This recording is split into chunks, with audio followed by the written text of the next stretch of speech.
Hey guys, welcome back to the Solos Post. My name is Rob, My name is Joel, the light side guy. and we will be talking about today the High Republic chapters 4 through 6. And Joel, go right into it, bud. Or the High Republic book, man. It's a really good read. Um, Again, I am most at this time probably past these chapters already. We're just gonna go a little bit in depth into these chapters and kind of give you guys an idea of. I didn't want to leave you guys hanging with what happened the last three chapters in the beginning of the book. Cliffhanger. Yeah, this one does leave you with a cliffhanger, but you get to meet new characters. So let's dive right into chapter 4. Yeah. So in chapter 4, it brings us on to the Third Horizon. The Third Horizon is basically a Republican ship that is also joined by the Jedi unit. So there's a Jedi unit that's on that ship that is there just for contingency purposes, anything that happens or whatever. So they're there. Kind of like an on-call. Yeah, basically like, hey, we need you. We also see that they also talk about how the ship is like impenetrable. It's like a fortress. So like, it's really a really powerful ship. Now that we see that ship, we see the Jedi have now arrived to that system. On the ship, have arrived to the Hetzel system, which is led by a Var Chris, which we met last chapter, if you previously remember or recall that. In this chapter, it kind of describes a little bit about her. It tells you that she's a little bit over 30 years old. She was on Coruscant. She was taken, or she came to the temple, the Jedi temple in Coruscant at a very young age.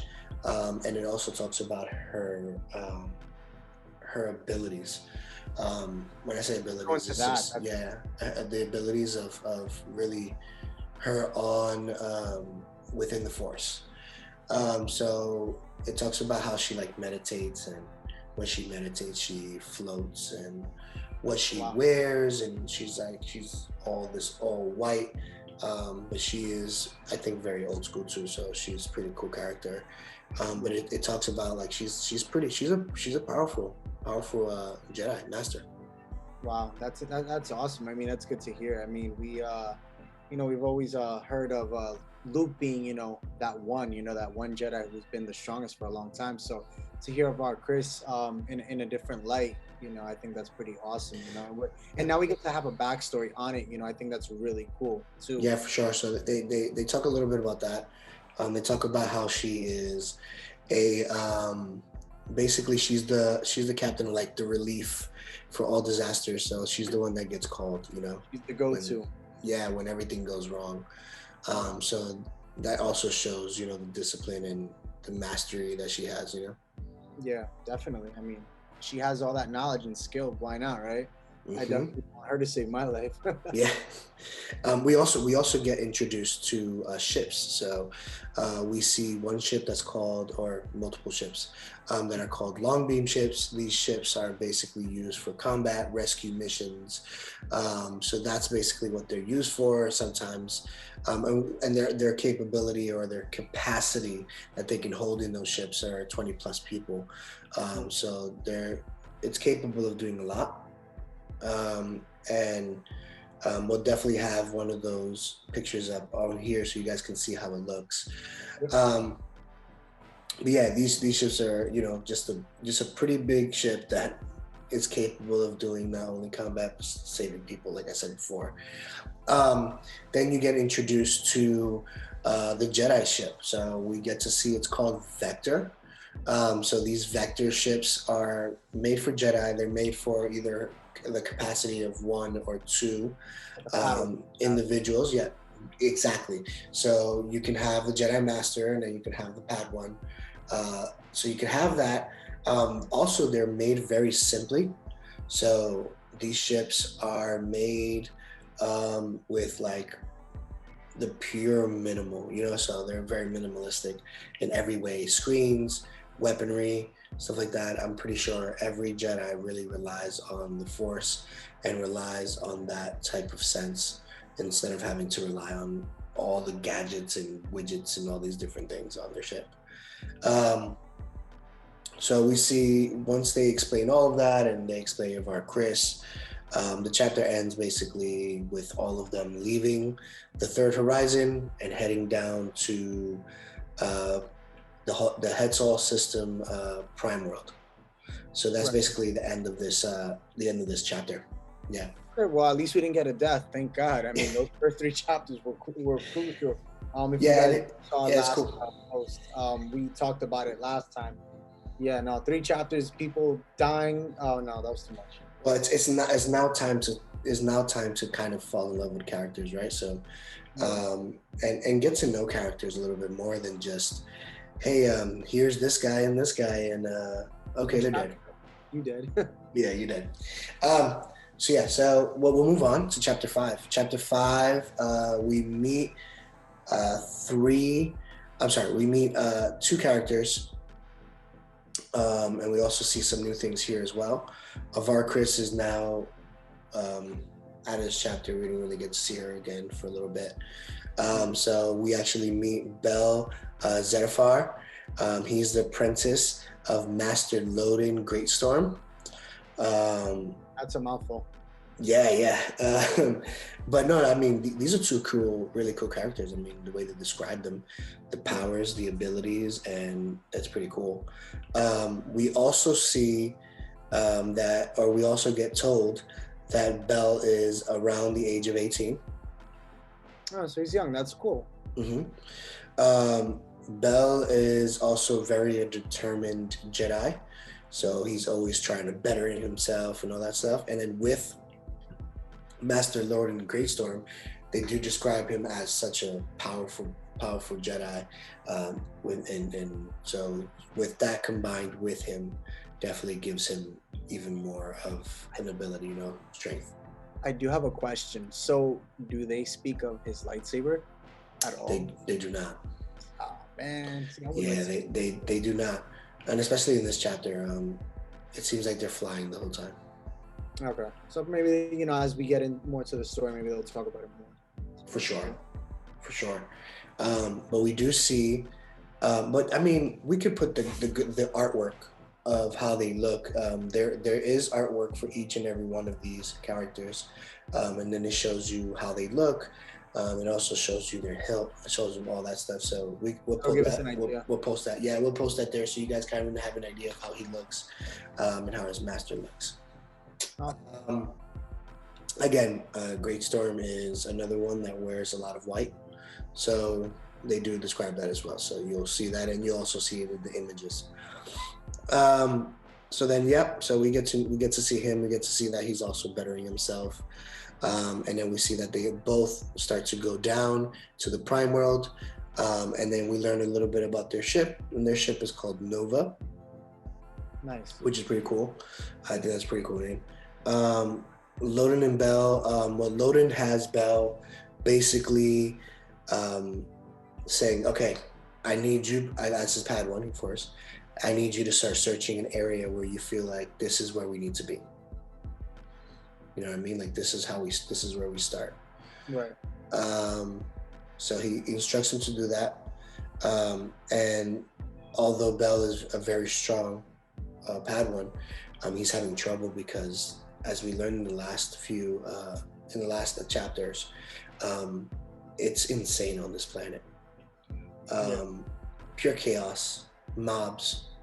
There's just too much stuff going on. Yeah, I mean, so being a Padawan, I mean, yeah. And not only that, I mean, in general, right? So you have all these different emotions that, as a Jedi, you don't really get to express and get to feel. So you're starting to feel these things for the first time, and it actually describes that like he's feeling these things for the first time, like he has no idea what's going on. So that's pretty cool. That brings a different vibe to it, and I think Charles Soule did a great job there, incorporating that. Yeah, especially with an 18-year-old. I mean, yeah, definitely getting an 18-year-old. I mean, you get to get that feel of it. So yeah, I agree. Yeah. Again, remember the Jedi can feel these emotions, but at his age, he hasn't even been tested in that water yet. He's just starting out. Mm-hmm. So that's pretty cool. We also learned a little bit about how really, really connected he is with the Force. So we see that the book describes him as so powerful that his light can shine as bright as the sun through the Force. So basically, that means like this guy's like he's going to be a very strong Jedi at one point here in his career in his life.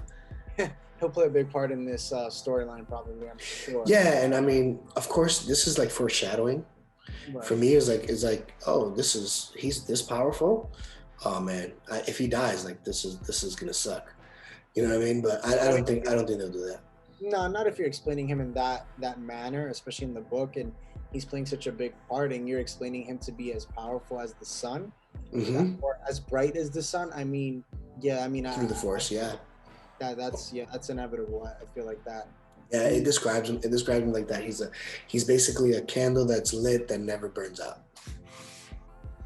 Yeah, he's got age on his side too, so we'll see what happens. So that's the other thing too. So he's super young. He got so much ahead of him. So we see that, and of course, while describing it, and they tell you that he's so powerful, they also talk a little bit about his training. So like I said in the beginning, he's 18 years old. He's been training for 15 plus or so many years. So he's been into this Jedi training since he was 3.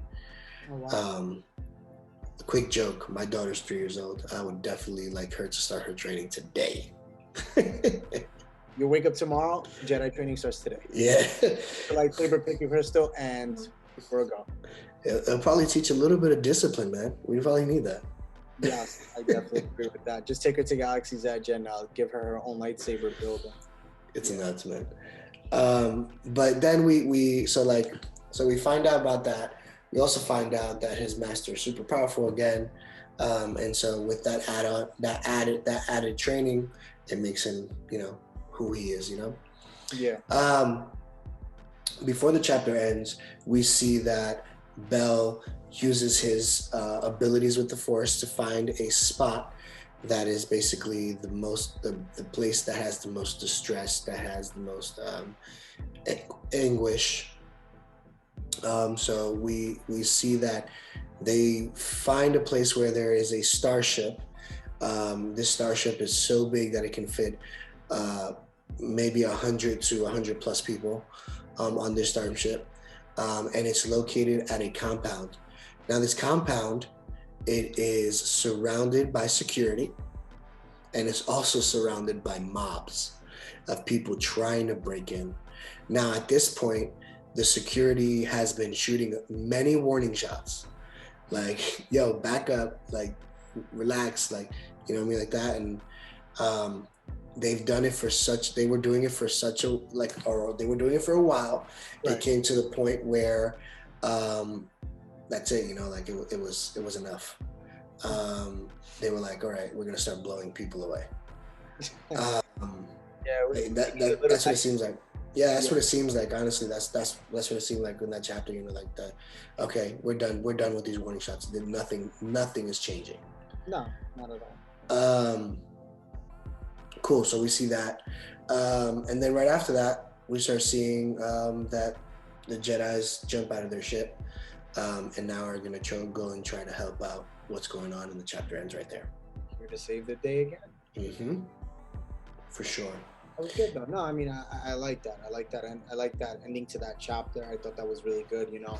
I like that we're getting to see the Jedi more and more as the story goes. So I think that's really cool because I mean, and we're learning about them.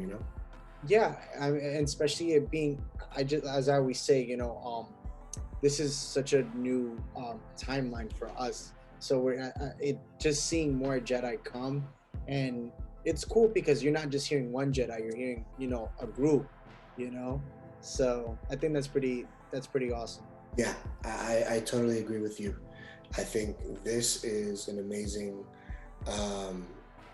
moment, and I think in the book it's definitely foreshadowing a lot to come. Yeah, I agree. So chapter 6, we're on a new ship now. We're on the Aurora 9. a Republican long beam. So if you previously remember me in chapter 4 talking about the two ships, the Jedi ships and the long beam, these were ships that came from the Third Horizon. Yeah. So again, we see a new ship, the long beam, and it has a commander on it, Captain Bright, a Nawatoan. That's a lot, yeah. I'm gonna call him Captain Bright from now on, right? Yeah, what you talking I might say his name like 3 more times, and that's probably it. He is from an underwater planet, as we learned from him. Right. The planet is called Gleeing Sum. And we find out that he is an underwater creature, of course, or type of species that has green skin, has tentacles on his face, has basically black orbs for eyes. He's either an octopus, he's either the Kraken or something else, but Davy Jones. Yeah, or Davy Jones, like, it's all joke, guys. All joke. But no, it's a cool character. He can sense emotions, per se, I guess you could say, but it's not really as powerful as a Jedi can feel or whatever, which is pretty cool because we don't get to see a lot of characters that have that ability. No. So that's pretty cool. Still, something different. Yeah. And I think we like that. I think we urge that, we yearn that difference, so it makes a difference in it. Yeah. So again, now that the Aurora 9 is so we'll go back into the ship again. I'm sorry. So now we're in the Aurora 9. The Aurora 9 is known for basically collecting energy from the sun. So they are sitting in or near a solar ray in the Hetzal system, absorbing sun from the three suns that are in that system, and they harvest this and they go back to planet and they distribute this energy for all the crops on the land, right? So while in space doing whatever they need to do in space or whatever's going on in space, there's a possibility that, of course, in this chaos, it looks like they might get destroyed. So something magic is coming their way, and it's coming at an alarming rate. Oh God, here we go. Chapters 1 to 3 again. Yeah, and this chapter is pretty easy, pretty self-explanatory. They try to save themselves. So the way they try to save themselves is they shoot 6 of their strongest missiles, or of their, the most strongest missiles they have on their ship, basically all of their weaponry. They send it out to try to save them. This is where it gets a little bit of a bummer. Oh no. Yeah, each one of those. I mean, it's 6 shots. How do you miss? But every single one of them missed. That's what you call shooting a blank. So it missed. The object comes and hits a part of the ship, destroys the part of the ship. It doesn't specify if it destroyed the whole ship, but it does clip it, and the chapter ends there. Cliffhanger again. Yeah. So I know we spoke about us going and finishing in chapter 6, but guys, the best part about this is that the next chapter brings in 3 Jedis. Again, new, right? New stuff. Yes. So it brings in 3 Jedis, and one is a Wookiee. Oh, I'm assuming that's the one we see on the cover. He's a Padawan. So we're going to go into that in depth on the next video talking about this. We might go a little bit more into these chapters and a little bit more in depth. But for right now, I personally think it's pretty cool. We get to see new stuff. We get to go a little bit more in depth in Var Chris. We get to see the powers of a Padawan that has a future. We get to see a master that's super powerful, and his ability of training. And then, of course, we get to see the strength and the leadership of a captain wanting to make sure that his crew is safe. So, yeah. So Captain Bright, I'm gonna say it again, Captain Bright. If you really want to look him up, Noah Towan, I think it's called his last name. Yeah, so yep, so that's pretty cool. Getting to see these characters, getting to see these new illustrations and stuff like that in the book, and using your imagination to see something so amazing like this is pretty cool. So I appreciate you guys listening and even, you know, wanting to hear this. So I appreciate that. Next, yeah, for sure. Us going into summaries is going to probably be a little bit shorter here throughout, but yeah, this book is amazing. I like it. Yeah, I mean, so far from what you've given us, I mean, it's pretty interesting. I mean, the route and the direction that it's gone, it's intense, it's exciting, and it's kind of like it's a thriller for me because I want more. You know, as you guys know, Joel is reading the book and I'm pretty far along. I mean, I haven't read it myself, you know, so I'm learning just as much as you guys are as we go through these videos. And I think it's pretty cool because it's like, you know, I'm like a fan now listening to this, and yeah, we're all kind of going step by step with it. Yep, and again, we're gonna learn a lot more, and I'm gonna share a lot more. But I appreciate you guys tuning in. I appreciate you guys coming back. I mean, that's a big one for me. So we appreciate you guys. Please hit that like button in the bottom, that bell if you want to get notifications when we send out new videos, and also hit that subscribe button because, you know, the algorithm is our friend. Yes, it is. So we appreciate you guys and see you guys in the next video. Yes, guys. May the force be with you. Hi, guys. Sorry, I cut you off.